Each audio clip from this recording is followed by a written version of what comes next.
Movie start होते ही हम देखते हैं कि एक ग्रुप चैट में कुछ लोग बात कर रहे होते हैं। उस चैट में एथीना नाम की लड़की इंसान को मारने के बारे में बोलती है कि हंट की डेट नज़दीक आ रही है और लोगों को मारने से अच्छा आइडिया कुछ भी नहीं हो सकता। उसके बाद हम सबको एक सीक्रेट जगह दिखाई जाती है जो कि एक जेट होती है, जहाँ पर कुछ लोगों को दिखाया जाता है और ये लोग एथीना ग्रुप के मेंबर होते हैं। तभी वहाँ पर अचानक एक डरा हुआ व्यक्ति आता है और वो कंफ्यूज भी होता है कि वो कहाँ पर है और वो इस जेट पर कैसे आया। तभी एक आदमी उसे समझाने की कोशिश करता है और उसे ज़मीन पर लेटा देता है। ज़मीन पर लेटा देने के बाद वो उसके गर्दन में एक पेन दे मारता है, जिससे उसका काफ़ी खून बह जाता है, लेकिन वो आदमी फिर भी खुद को बचाने की कोशिश करता है। उन लोगों का शोर सुनकर खुद एथीना वहाँ आती है और एथीना उस आदमी के पास जाकर उसके आँख में अपनी सैंडल घुसा देती है, जिससे उस आदमी की डेथ हो जाती है। बाद में एथीना अपने सैंडल के हील से उसकी आंख हटाती है। फिर हम एक लड़की को देखते हैं जो जंगल में होती है और उसके मुंह को बेल्ट से बांधा गया है। उस लड़की के अलावा वहाँ पर और भी बहुत सारे लोग होते हैं और उन सब के भी मुंह को बेल्ट से बांधा गया था। उस जंगल में हमको एक फील्ड दिखाई देता है जहाँ पर एक बहुत बड़ा बॉक्स से एक आदमी जाता है और वो बॉक्स को खोलता है। उस बॉक्स में से एक छोटा सा पिग बाहर आता है। पिग के अलावा उस बॉक्स में काफ़ी ज़्यादा वेपन्स भी थे, जिसे वो सब ले भी लेते हैं। उस लड़की को वहाँ पर एक की दिखाई देती है जिसकी हेल्प से वो सबके बेल्ट खोलती है। तभी अचानक से वहाँ फायरिंग शुरू हो जाती है। किसी को पता नहीं चल पाता कि फायरिंग कहाँ से हो रही है और उस फायरिंग में उस लड़की की मौत हो जाती है जिसे की मिली थी। वो फायरिंग एथीना ग्रुप के मेंबर्स ही कर रहे थे। उन लोगों में से एक नोटिस करता है कि ये फायरिंग बहुत दूर से हो रही है।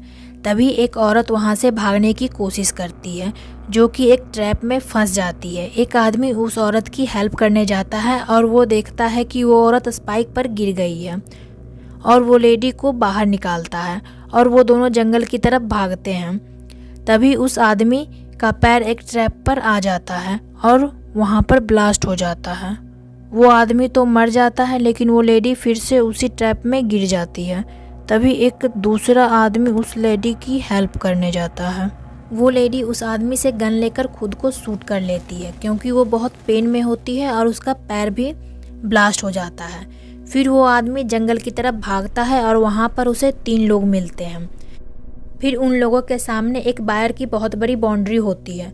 उनमें से 3 लोग तो वो बाउंड्री क्रॉस कर लेते हैं, लेकिन एक आदमी पीछे हो जाता है और उस आदमी पर एथीना ग्रुप के मेंबर्स एरो की बारिश करने लगते हैं। फिर वो आदमी जंगल की तरफ ताकि वो उन लोगों को मार सके जो उस पर एरो चला रहे हैं, लेकिन वो कुछ नहीं कर पाता है। उस पर और एरो चलती है जिससे वो गिर जाता है। फिर उस पर 2 बम गिरता है और वो ब्लास्ट हो जाता है। उस ब्लास्ट में उसकी मौत हो जाती है। वो 3 सर्वाइवल एक शॉप पर जाते हैं जहाँ पर वो एक आदमी और एक औरत से मिलते हैं। वो दोनों हस्बैंड वाइफ वो शॉप के ऑनर होते हैं और एथीना ग्रुप के मेंबर्स भी होते हैं, लेकिन ये बात उन 3 सर्वाइवल को पता नहीं होती है। वो 3 सर्वाइवल में से जो एक लेडी सर्वाइवल होती है वहाँ पर रखे फूड को खा लेती है और पॉइजन के कारण उसकी मौत हो जाती है। फिर हम देखते हैं कि वो दोनों शॉपकीपर ने मास्क पहन लिया है और पूरा स्टोर में एक पॉइजनस गैस फैला देती है, जिससे वो दोनों सर्वाइवल की भी मौत हो जाती है। फिर वो दोनों अपने स्टोर को क्लीन करके डेड बॉडी को छुपा देते हैं। तभी वहाँ पर एक लड़की आती है जिसका नाम क्रिस्टल होता है। ये लड़की ही कहानी की मेन कैरेक्टर होती है। क्रिस्टल उससे पूछती है कि वो किस जगह पर है और वो उस शॉप से एक सिगरेट भी खरीदती है, लेकिन जब उसको वापस चेंज मिलता है तब उसे शॉपकीपर पर डाउट होती है और वो गन से उस कपल को मार देती है। क्रिस्टल बाहर आकर एक ट्रक का नंबर प्लेट रिमूव करती है, जिससे उसे यकीन हो जाता है कि जो लोकेशन उसे बताई गई है वो गलत है। उसे उस ट्रक में कुछ वायर्स भी मिलते हैं जो कि एक बम से कनेक्टेड होते हैं। तभी वहाँ पर एक आदमी आता है जिसका नाम गैरी होता है और क्रिस्टल उसे बताती है कि वो ट्रक ब्लास्ट भी हो सकता है। फिर क्रिस्टल और गैरी एक ट्रेन में जाते हैं तो क्रिस्टल और गैरी को ट्रेन में कुछ और लोग भी मिलते हैं जो कि एक रेफ्यूजीज थे। तब गैरी क्रिस्टल को बताती है कि ये लोग सिर्फ उन्हें गुमराह करने के लिए यहाँ पर आए हैं। फिर कुछ दूरी पर सोल्जर्स उस ट्रेन को रोक लेते हैं और सबको बाहर निकाल। गैरी सोल्जर्स को बताता है कि ये सब रेफ्यूजीज फेक हैं, लेकिन वो इनकी बात पर ध्यान नहीं देता और वहाँ से चला जाता है। तभी वहाँ पर एक आदमी आता है और बोलता है कि मुझे नहीं लगता कि ये लोग तुम्हारी बात मानेंगे। गैरी उसको इंग्लिश लैंग्वेज में बात करता देख हैरान हो जाता है। तभी वो आदमी कुछ बातों को रिवील करता है। वो कहता है कि उसके अलावा सारे रेफ्यूजीज असली हैं और वो सोल्जर्स भी असली हैं, लेकिन वो खुद एक एक्टर है जो कि एक हंटर है और वो उन लोगों के साथ मिला हुआ है। इस बात पर उन दोनों की लड़ाई होती है और गैरी उसके पॉकेट में एक बम रख देता है। बम ब्लास्ट हो जाता है और उसकी मौत हो जाती है। फिर वो सोल्जर्स क्रिस्टल को एक कैंप में ले जाते हैं। वहीं उसे एक आदमी मिलता है जो कि एक प्रिजनर होता है, लेकिन वहाँ से किसी तरह भाग गया था। फिर वहाँ एक आदमी आता है और वो दोनों को लेकर कहीं चला जाता है। वो आदमी उन हंटर की काफ़ी तारीफ कर रहा था, जिससे क्रिस्टल को उस पर डाउट होता है और वो पैर से उसे धक्का देकर बाहर गिरा देती है और फिर उसे गाड़ी से कुचलकर मार देती है। तब वो आदमी क्रिस्टल पर गुस्सा होने लगता है। वो कहता है कि ये आदमी ही एक जरिया था जिसकी हेल्प से वो बाहर जा सकते थे। फिर वो दोनों कार की डिक्की खोलता है। तब उसे गैरी की डेड बॉडी मिलती है, जिससे वो समझ जाते हैं कि बहुत अच्छा किया मारकर, नहीं तो आगे चलकर उनकी भी मौत हो जाती। वो आदमी क्रिस्टल को बताता है कि जितने भी प्रिजनर को यहाँ पर लाया गया था वो सब मारे गए हैं, सिर्फ वो दोनों ही बचे हैं। क्रिस्टल उसे कहती है कि जिसने भी उसके साथ ऐसा किया है, उसे यहाँ पर फंसाने की कोशिश की है, वो उसे नहीं छोड़ेगी। वो इस बात को प्रूव करने के लिए टर्टल और रैबिट की स्टोरी सुनाती है, जो नॉर्मल स्टोरी की तरह नहीं होती, क्योंकि उसकी एंडिंग रियल स्टोरी से काफ़ी अलग होती है। इसके बाद हमें दोबारा से वही ग्राउंड दिखाया गया था जहाँ पर सबको प्रिजनर बनाकर लाया गया था, और इसके साथ ही वहाँ एक सीक्रेट लोकेशन भी दिखाया जाता है जहाँ पर सारे हंटर थे और उसके साथ उसका ट्रेनर भी था, जिसने उन सबको हंटर बनाया था। इन सब हंटर की लीडर अथीना है। उसके बाद क्रिस्टल और वो आदमी वहाँ आ जाते हैं और एक एक करके उन हंटर को मारते हैं, लेकिन उन हंटर का ट्रेनर जो कि अभी भी जिंदा होता है और क्रिस्टल पर अटैक कर देता है। फिर वो दोनों की काफ़ी फाइट होती है और क्रिस्टल वो ट्रेनर को भी मार देती है।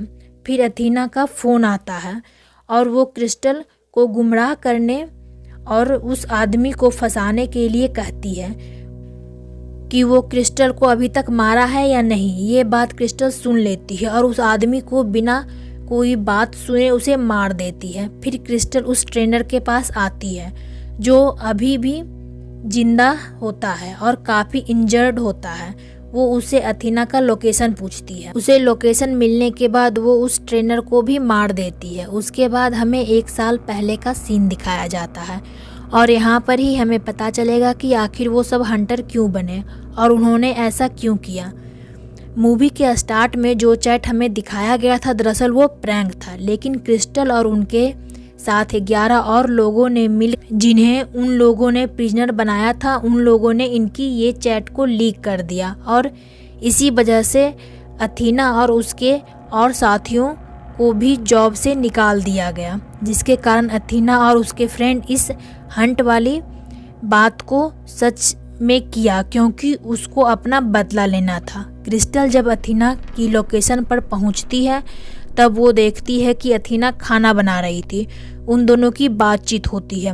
अथीना उससे कहती है कि उसके बारे में सब कुछ पता चल गया है और वो उसके फैमिली बैकग्राउंड का मजाक भी उड़ाती है। फिर क्रिस्टल उससे कहती है कि जिस क्रिस्टल के बारे में वो बात कर रही है वो ये क्रिस्टल नहीं है, ये गलत क्रिस्टल को उठा ले आई है। फिर क्रिस्टल और अथीना के बीच में काफ़ी ज़्यादा फाइट होती है और वो दोनों इंजर्ड हो जाते हैं और नीचे गिर जाते हैं। इसके बाद वो दोबारा उठती है और फिर से फाइट करने लगती है। फिर क्रिस्टल जीत जाती है और एथीना हार जाती है, यानी कि एथीना मर जाती है। फिर क्रिस्टल एथीना के डेड बॉडी के पास एक रैबिट देखती है, यानी यहाँ पर वो का स्टोरी प्रूव हो जाती है जो क्रिस्टल ने आदमी को सुनाई थी। मतलब एथीना रैबिट थी और टर्टल क्रिस्टल थी। फिर क्रिस्टल उठती है और एथीना का बनाया हुआ खाना खाती है। फिर एथीना की तरह रेडी होकर उसके डॉग के साथ वो चली जाती है। वो एथीना की प्राइवेट जेट में जाती है और उसके पायलट को टेक ऑफ करने के लिए कहती है और इसके साथ ही मूवी ख़त्म हो जाती है। अगर आपको हमारा वीडियो अच्छा लगा तो प्लीज़ वीडियो को लाइक कर दीजिए और चैनल को सब्सक्राइब कर दीजिए।